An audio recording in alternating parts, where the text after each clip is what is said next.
नमस्कार दोस्तों। आज हम लोग बात करेंगे ईरान, अमेरिका और इजराइल वॉर के बारे में। ईरान, अमेरिका और इजराइल वॉर में पूरा दुनिया जो है वो समा गया है। ये वर्ल्ड वॉर 3 से भी खतरनाक होने वाला है। अब कैसे? आप समझिए कि दो महाशक्ति है वर्ल्ड के, इजराइल और अमेरिका, और तीसरा है ईरान। ईरान पर 2020 से ही सैंक्शन लगा हुआ है और उसके बाद ये ईरान जो है वो 20 दिन तक वॉर को लेकर के चला आया है। 20 दिन में पूरी दुनिया में महंगाई जो है वो बढ़ने वाली है। क्रूड ऑयल का दाम जो है वो डबल हो चुका है। एलएनजी, सीएनजी सभी गैसें की दामें बढ़ रही हैं, क्योंकि चाहे जितना भी कतर हो, जितने खाड़ी देश हैं, सब पर ईरान जो है वो अटैक कर रहा है। खुद ईरान पर भी अटैक हो गया है। गैस बनने वाली जितने भी कंपनियां हैं वो सब तबाह हो चुकी हैं। अब इस कंडीशन में ईरान जो है वो अपना बदले का प्रतिशोध लेने के लिए अटैक करना स्टार्ट कर दिया है। स्ट्रेट ऑफ हॉर्मुज को बंद कर दिया है। पूरी दुनिया इसका तमाशा देख रही है, लेकिन ये पूरा दुनिया के लिए ऐसा खतरनाक सबब बनेगा कि अफसोस करेगी। सब चीज होते हुए भी कभी लगेगा कि टेक्नोलॉजी खराब चीज है। टेक्नोलॉजी कहीं से भी अच्छा नहीं है। आज किस लिए लड़ा जा रहा है ये वॉर? पूरा दुनिया में कोई ऐसा देश नहीं है जो अमेरिका से पूछे कि आपके वजह से पूरा दुनिया जो है वो महंगाई के आग में झोंका गया है। ईरान ने कतर की रास लाफान गैस रिफाइनरी पर हमला करके पूरी दुनिया में संकट पैदा कर दिया है। इस हमले में कतर की 17% गैस उत्पादन क्षमता प्रभावित हुई है, जिसका असर आने वाले 5 सालों तक पड़ेगा। भारत यहाँ से अपनी जरूरत का लगभग 50 से 60% गैस आयात करता था। अब समझिए भारत पर गैस की महंगाई कैसे बोझा बनेगी। ईरान युद्ध ने पूरी दुनिया में गैस संकट पैदा कर दिया है। ईरान ने बुधवार रात को अपने गैस ढांचे साउथ फार्स पर इजरायली हमलों के जवाब में कतर के तेल और गैस प्रतिष्ठानों को निशाना बनाया था। इसने कतर की रास लाफान रिफाइनरी तरलीकृत प्राकृतिक गैस एलएनजी निर्यात क्षमता का लगभग 17% हिस्सा ठप कर दिया है। इससे हर साल करीब 20 अरब डॉलर के राजस्व का नुकसान होने का अनुमान है। इतना ही नहीं, कतर एनर्जी के सीईओ साद अल काबी ने बताया कि हमलों में कतर की 14 एलएनजी ट्रेनों में से दो और दो गैस टू लिक्विड संयंत्रों में से एक क्षतिग्रस्त हो गया है। उन्होंने एक इंटरव्यू में कहा कि मरम्मत के कारण हर साल 12.8 मिलियन टन एलएनजी उत्पादन 3 से 5 साल तक प्रभावित रहेगा। इसकी वजह से अब यूरोप और एशिया को आपूर्ति पर खतरा मंडरा रहा है।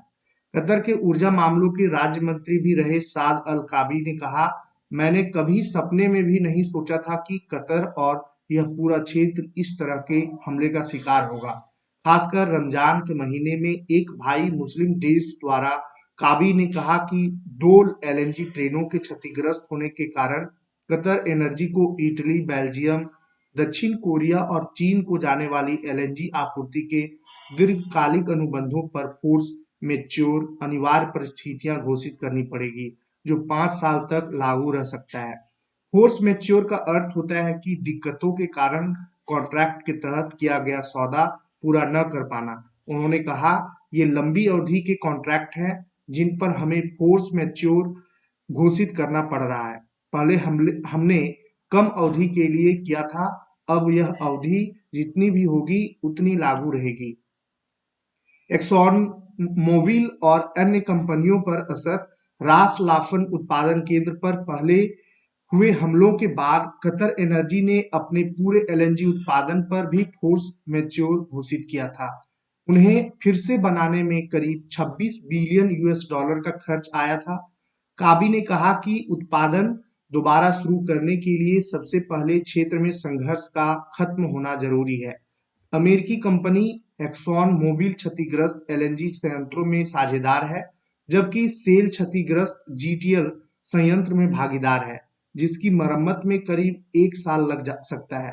काबी के अनुसार एक्सॉन मोबिल की एलएनजी ट्रेन S4 में 34% हिस्सेदारी है और ट्रेन S6 में 30% हिस्सेदारी है। ट्रेन S4 से इटली की एडिसन और बेल्जियम की ईडीएफटी को आपूर्ति होती है, जबकि ट्रेन S6 दक्षिण कोरिया की को गैस एडीएफटी और चीन में सेल को प्रभावित करती है। कतर पर हमले का वैश्विक असर क्या होगा कि काबरी ने कहा कि इन हमलों से क्षेत्र में 10 से 20 साल पीछे चला गया है। उन्होंने कहा यह जगह कई लोगों के लिए सुरक्षित ठिकाना रही है, लेकिन अब वह छवि हिल गई है। उन्होंने बताया कि इसका असर सिर्फ एलएनजी तक सीमित नहीं है। उनके अनुसार इसकी वजह से कंडेंस निर्यात में करीब 24% की गिरावट आई है। एलपीजी रसोई गैस में 13% की कमी हो गई है। हीलियम उत्पादन में 14% गिरावट आई है। नेप्ता और सल्फर में 6% की कमी आई है। इन गिरावटों का असर भारत के रेस्टोरेंट में इस्तेमाल होने वाले एलपीजी से लेकर दक्षिण कोरिया के चिप निर्माताओं तक पड़ेगा, जो हीलियम का उपयोग करते हैं। भारत का 50 से 60% गैस भी इसी संयंत्र से आता है।